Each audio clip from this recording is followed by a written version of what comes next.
Hello everyone, my name is Chelsea Cisneros, and today I'm going to teach you how to solder on these small little circuit boards that we're using for our Parkinson's disease gloves.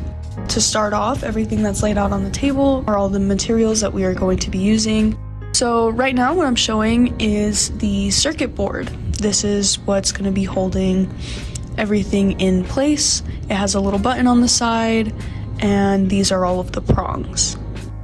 Next up is the brain. We are using the ESP32, and we call it the brain because this is where you upload your code. This is the 3D printed clip that's going to hold the brain and the circuit together, as I'm showing you right now, kind of like a sandwich. This is our solder. This is very much needed. Soldering iron, there are multiples, so yours might look a little bit different. Here we have some flux. This is actually what's inside of the solder and what helps melt your metal. And then this is the solder sucker, which is used when you put too much solder on your object. And this is the cleaner, which is used to clean off your soldering iron. When you use that, you should ideally clean your soldering iron very often. Showing off now is the helping hands. This is used to assist you in any sort of way. You can use a magnifying glass or not use it, it doesn't matter. So with the soldering iron, ideally we want to use 350. Sometimes that could be too little or too less. This is a different soldering iron.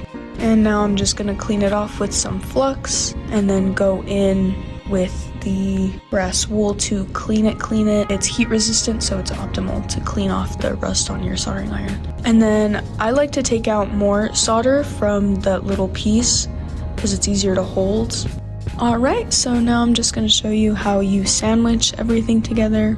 So this is a really neat fit, and as you can see it's lifted a little bit because of those little prongs on the bottom. Those are plus and minus, so negative and positive. The reason why we're using a 3D printed clip is to keep the brain as close as possible to the circuit board. We ideally don't want gaps, because it just keeps the connections in place. So now that it looks like a sandwich, we are going to place it on our helping hands and start to solder. So you can put the helping hands on the actual circuit board, or you can place it on that little nudge on the 3D printed clip. It really doesn't matter, but you don't want to put the clip and clamp down the brain to the circuit board because it could mess one of the connections up, so just be careful if you are doing that. So right here is where I realized that this tip isn't ideal for what I'm trying to do, so I wound up changing it to a different one, but because I didn't really wait for it to cool down, I used these very cool wire cutters. They can cut wires and also strip them, and they also have a little bit of a clamp, so you just grab that bottom metal piece and turn it until it comes off. And because this is hot, you put it on a metal plate, but ideally you'd wait for it to cool down. And it'll come off in 2 pieces. And you just put it on the same way you took it off.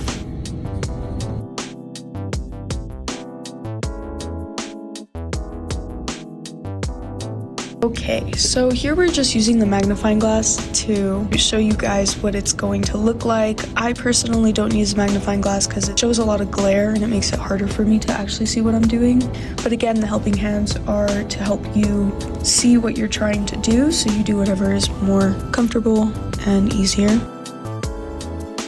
So with that long string of solder that I pulled, I do that because sometimes the solder balls up and it like trails up to your hand and it can burn you and it hurts really badly. So it's also for that, and it's also easier to control without having your fingers in the way. But ideally you want to put soldering iron on that metal piece of the plate on the brain and also on the little prong. You don't want to put too much solder because then you will connect the joints, which is what we're not trying to do. Sometimes you do have to maneuver the soldering iron to get around and dollop, but you don't need to do that. It's just best if you do. The solder generally won't stick to the plastic around, but sometimes it will. If your heat is too high, it will melt the plastic around, and that's not good. What I like to do, again, is press the soldering iron and put it against the prong and the plate of metal, while also trying to put the solder on at the same time. If your solder isn't sticking, it could be that you held it onto the heat for too long and it has no more flux in it. Then you would just put more flux and then it should stick. Sometimes, again, you have to maneuver and distribute the heat around where you're trying to put your solder, which is what I do in a couple of these to get that dollop to look nice and secure. Your heat could also just be a little bit too low, or your tip could be dirty or not appropriate for the task that you are trying to achieve. Alright, so now I'm gonna demonstrate how to use a solder sucker. I'm just using this scrap. I forgot what this is called. I'm sure you probably know. But we're just gonna use it to hold it down, and just using these little prongs. It's kind of like a tester. You can use the helping hands, but it's just more optimal to use this.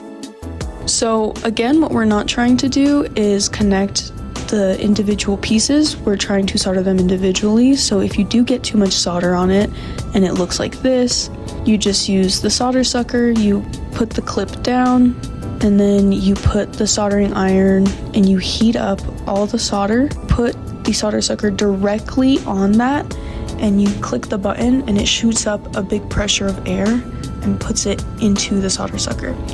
Sometimes it gets stuck and you can fix that. You just have to jab it a little bit. You can also take it apart and clean the inside of it if it's too dirty or if you have too much solder in there, although I didn't demonstrate that in this video. And that's all I have for you guys today. Thank you for watching.